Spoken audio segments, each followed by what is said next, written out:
saja yang ditanam ubi, kok yang tumbuh jagung. Hah? Kok gitu sih nyanyinya? Kan gak gitu liriknya. Hehehe, ya nggak apa-apa, kan sesuai fakta. Ya nggak, Arek Uner?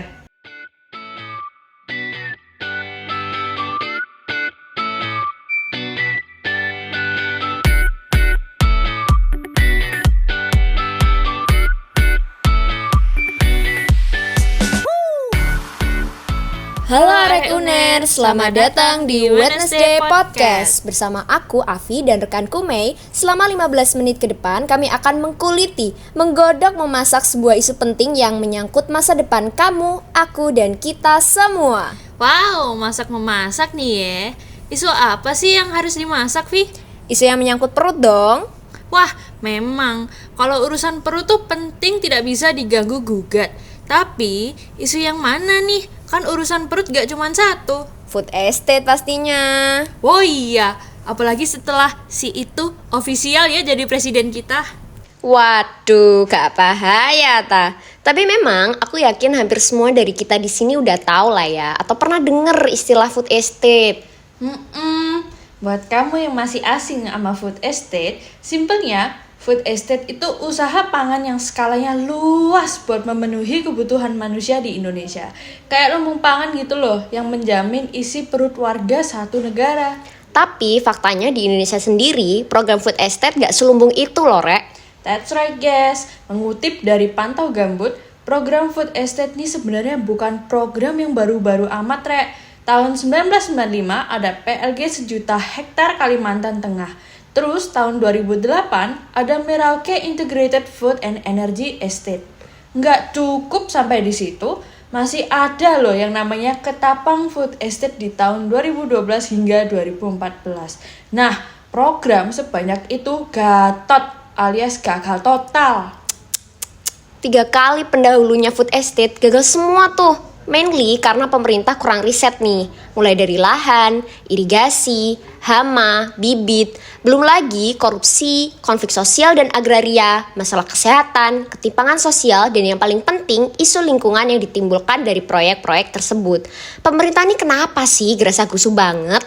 Gini, aku kalau di kelas kan kerjaannya mikirin mau makan apa. Nah, mungkin pemerintah itu sama, Vi. Mereka mikirin gimana ya caranya memberi makan 275 juta rakyat Indonesia. Belum lagi, kemarin Badan Pangan dan Pertanian Dunia atau FAO nge-warning semua negara di dunia soal krisis pangan. Oh, aku pernah denger sih ini. Krisis pangan itu kondisi kelangkaan pangan di sebagian besar masyarakat di suatu wilayah karena kesulitan distribusi pangan, dampak perubahan iklim, dan bencana alam lingkungan, plus konflik sosial kayak perang. Bener nggak? Nah, itu tahu. Sebenarnya nggak salah sih pemerintah mencoba mengatasi isu ini biar mewujudkan ketahanan pangan. Biar pangan itu tersedia setiap saat, baik dari segi mutu maupun jumlahnya. Cuman ya itu sih, gerasa-gerusu. Aduh, pemerintahku. Kalau gini ceritanya, kita harus cari cara lain nggak sih buat mewujudkan ketahanan pangan? Biar aku tuh kalau kuliah cuman bingung mau makan apa karena banyak opsinya. Bukan karena nggak ada yang bisa dimakan. Think positif. Pasti ada lah solusinya. Widih, apaan tuh solusinya, Vi? Community garden atau kebun komunitas.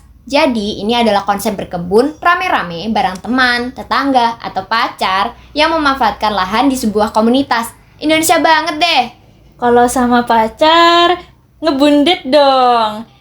Tapi maksud kamu Indonesia banget tuh gimana? Apa karena kita negaranya subur makanya gampang ditanami apa aja gitu? Tepat sekali. Dengan community garden, kita bisa milih mau nanam apa sesuai sama kondisi lahan dan komoditas yang bisa dikembangkan. Jadi nggak asal nanam kayak food estate itu. Misal di Kalimantan, sekilas komoditas yang ditanam nggak jauh beda kok sama food estate, jagung dan padi. Cuma jenisnya beda. Masyarakat lokal biasa nanam padi gunung, padi lokal nih bos, tahan hama, tahan cuaca. Terus cara mereka nanam nggak main-main. Di Kalimantan ada tradisi manugal. Ini tuh cara berladang masyarakat setempat yang nggak bisa asal-asalan. Ada pakemnya. Bertani aja make pakem ya? Bener banget. Dimulai dari pemeriksaan lahan. biar tetangga tuh pada tahu kita mau buka lahan, mau tanam-tanam. Abis tuh bikin batas, biar ladang kita nggak kecampur sama ladang tetangga. Juga buat ngebatasin sejauh mana area yang mau dibakar nanti. Dibakar? Iya, ngebakar hutan buat buka lahan. Kamu nggak salah denger kok. Tapi penjelasannya ntar dulu ya, sabar. Oh, oke. Lanjut.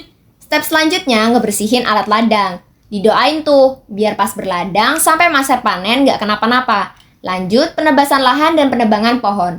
Rumput dan gulma juga pohon-pohon kecil disingkirin biar pas dibakar nanti apinya nggak kegedean. Terus lahannya kita bakar deh. Nggak asal dibakar loh ya, tetap dipantau kondisi sekitar biar nggak ada kebakaran hutan.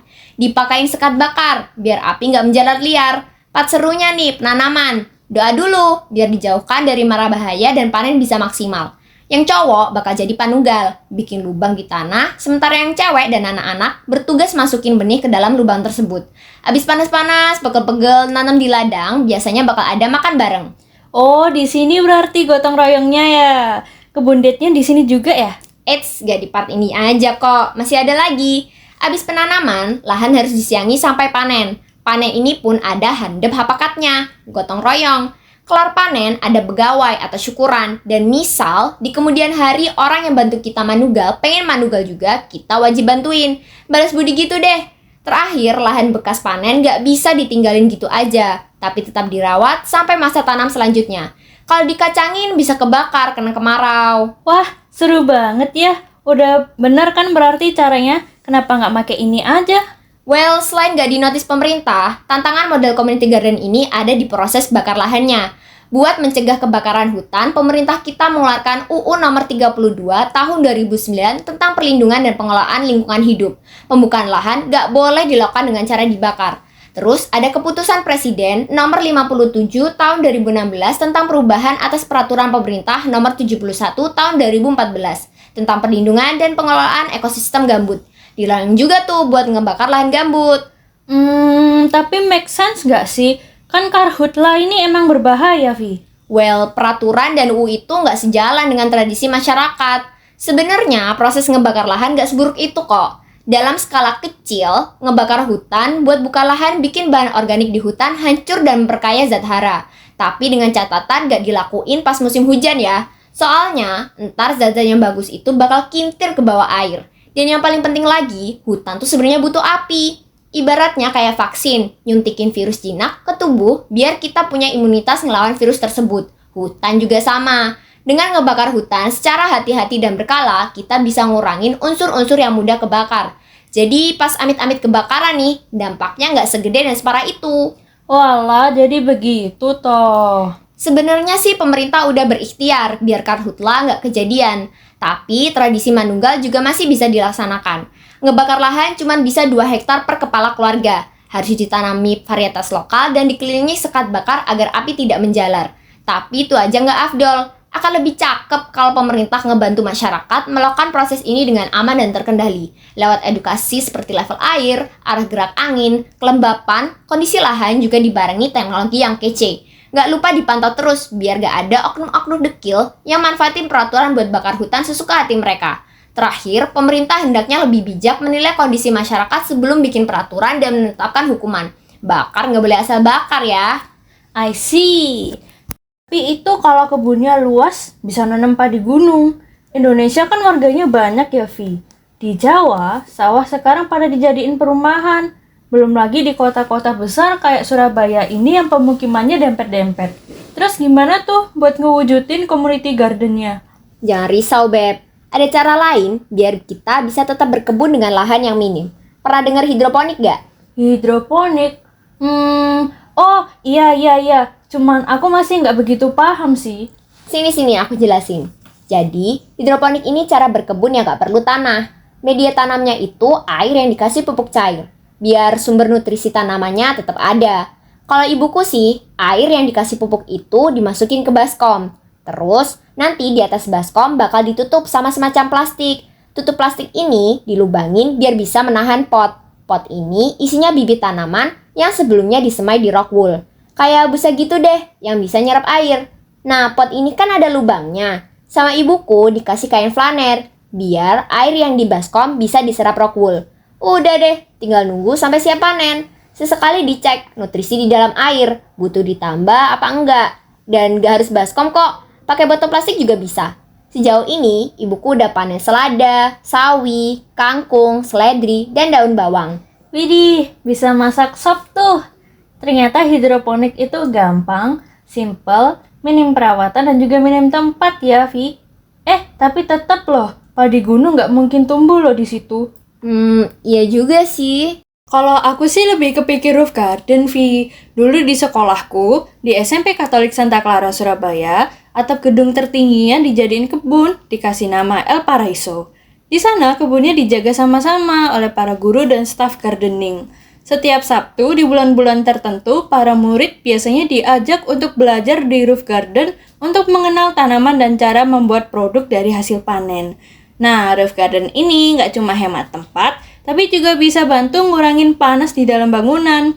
Anak-anak di sekolah juga bisa belajar tanam menanam dari kecil. Oh, tapi itu caranya bikin kebun di atap gimana? Nah, sini aku kasih tutorial. Pertama-tama, kita lapisi bagian atap yang ingin dibuat taman dengan waterproofing. Lalu kita biarkan selama sehari sampai benar-benar kering. Terus, kita kasih lapisan penahan air atau drainage cell dan lapisan penahan tanah seperti geotextile biar nggak ada air yang bocor dari atap. Habis itu, pakai pot atau kontainer yang ringan. Kalau semisalnya kamu yakin atap rumahmu kokoh, ya terabas aja sih, Beb. Lanjut, kita bisa pakai media tanam alternatif selain tanah, seperti kokopit atau campuran kompos dan pasir. Kalau di roof garden, penting buat pastikan sistem drainage yang baik, biar air nggak mengenang dan merusak atap. Oke, paham. Terus, tanaman apa aja sih yang cocok buat ditanam di roof garden? Banyak kok yang bisa ditanam.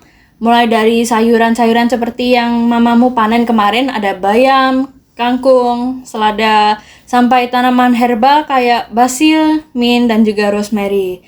Bahkan ada juga yang sukses nanam buah-buahan seperti semangka dan stroberi. Kalau yang di El Paraiso, mereka bahkan bisa bikin jamu dari hasil panen rempah mereka. Ada juga area untuk budidaya jamur. Wah, bisa nanam jamur juga? Bener.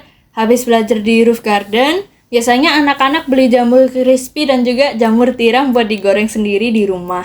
Ih, mau. Aku jadi pengen coba deh bikin roof garden di rumah. Selain buat suplai makanan sendiri, bisa juga jadi sumber uangku. Nah, pinter tuh. Nanti aku beli jamurnya di kamu ya. Dan itu sangat benar, Vi. Yang paling penting, ini bisa jadi salah satu cara kita buat lebih peduli sama lingkungan. Selain itu, kita juga bisa ngajak tetangga atau komunitas sekitar buat ikut serta. Jadi nggak cuma buat kita sendiri aja gitu loh, tapi juga bisa buat community garden yang beneran. Siapa tahu kita bisa ngefasilitasi pangan lokal kita sendiri di tengah kota ini. Iya ya. Terus dengan community garden, kita bisa ngurangin stres. Kalau udah di kebun, ibuku tuh betah banget seharian. Apalagi pas kami bisa panen hasil kebun sendiri. Kebahagiaan hakiki. Nah, Reuner, mewujudkan ketahanan pangan nggak harus pakai cara yang riskan. Dari bahasan kami tadi, kalian tertarik nggak buat nyoba? Segitu dulu dari Wednesday Podcast. Terima kasih atas waktunya. Terima kasih telah mendengarkan pembahasan kali ini. Saya Mei. Dan saya Avi, kami mohon undur diri. Reuner. Di sini ada podcast. Podcastnya Wednesday. Food estate ini gagal, kami beri solusi. Sekian, terima kasih.